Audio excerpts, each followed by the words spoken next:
Hello friends, আমি doctor Minhajuddin Siraj. আজকে আমরা 1 মিনিটের খুব সহজ পরীক্ষাতেই দেখে নেব যে আমাদের হার্ট অ্যাটাকের ঝুঁকি আছে কি না। পরীক্ষাটা খুবই সহজ, আপনারা বাড়িতেই করতে পারবেন। ঠিক আছে, এটা একটা এক্সারসাইজের মাধ্যমে পরীক্ষা।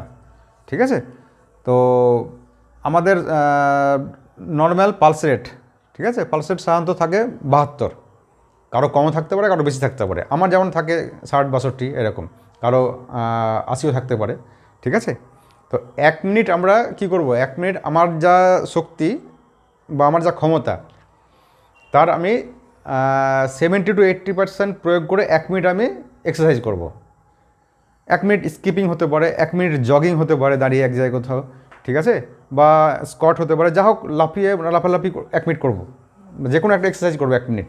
ঠিক আছে, 100% আমি আমার ক্ষমতা আমি প্রয়োগ করবো না, ওই 70-80% ক্ষমতা প্রয়োগ করে এক্সারসাইজটা করবো 1 minute, just 1 minute. 1 minute exercise করার পর আমি আমার পালস রেট চেক করবো, 2 আঙুল দিয়ে এখানে চেপে ধরবো, 1 মিনিট পালসটা গুনবো আমি, কাউন্ট, যে আমার পালসটা কত উঠছে, কতটা পিকে উঠছে। ঠিক আছে, সো দেখা সেটা যদি হয় 140, ঠিক আছে, এরপরে 1 মিনিট রেস্ট নেব। 1 মিনিট রেস্ট নেওয়ার পর দেখবো আমার পালস রেটটা কত। ধরা যাক পালস রেটটা হলো 128। ঠিক আছে, তো পিক পালস রেট আর রিকভারি পালস রেট বিয়োগ করে দেখা গেল, বিয়োগফল হলো 12। যদি পিক পালস রেট আর রিকভারি পালস রেটের বিয়োগফল হয় 12-র কম, তাহলে কিন্তু হার্ট অ্যাটাকের ঝুঁকি থাকতে পারে। সেক্ষেত্রে আপনাদেরকে সচেতন হতে হবে, সাবধান হতে হবে। ঠিক আছে, আর এটা যদি হয় 13-20 পালস রেটটা, বা 13-20 বিট যদি হয় এই বিয়োগফলটা আপনার পিক পালস রেট আর রিকভারি পালস রেটের, তাহলে আপনার হার্ট অ্যাটাকের ঝুঁকি হচ্ছে মাঝামাঝি বা মডারেট রিস্ক। আর পিক পালস রেট আর রিকভারি পালস রেটের বিয়োগফল যদি হয় 21-40-এর মধ্যে, তাহলে এটা খুব ভালো, ভেরি গুড। ঠিক আছে, এটা নর্মাল, ঠিক আছে, এটা এক্সেলেন্ট।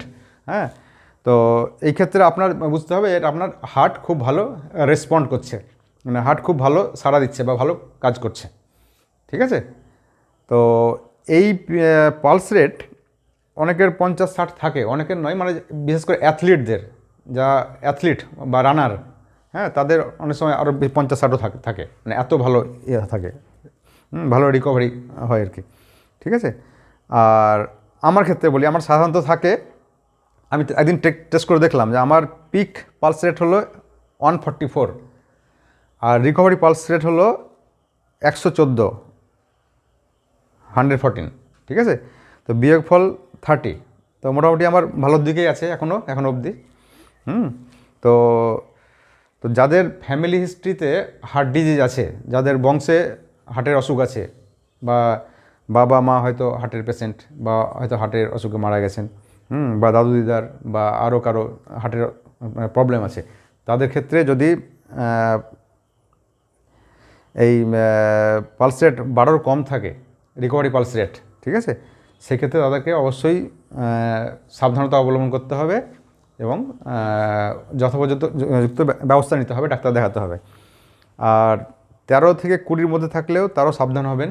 ঠিক আছে, এটাকে চেষ্টা করতে হবে বাড়ার, কীভাবে বাড়ানোর চেষ্টা করা যেতে পারে।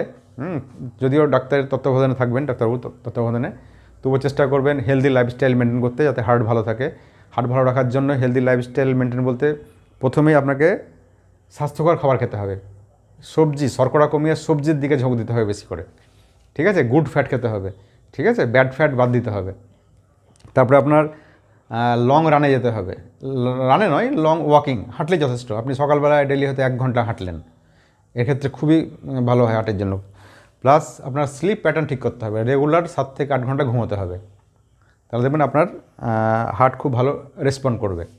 ঠিক আছে, তো 7-8 ঘন্টা ঘুম, তার মানে এই নয় যে আমি রাত 2-3টের পর ঘুমালাম, পরের দিন 9-10টা পর্যন্ত ঘুমালাম, এটা আনহেলদি লাইফস্টাইল, এক্ষেত্রে হার্টের ক্ষতি হবে, উপকার হবে না। ঠিক আছে, আপনাকে ঘুমানোর চেষ্টা করতে হবে রাত 10টা থেকে 11টার মধ্যে, ম্যাক্সিমাম 11টা, তার বেশি রাত জাগা যাবে না, তার বেশি রাত জাগলে সেটা হার্টের পক্ষে পরোক্ষে ক্ষতি। ঠিক আছে, তো তো যাদের pulse rate, recovery pulse rate 12, হ্যাঁ, তাদের একটু সাবধান হতে হবে। ঠিক আছে।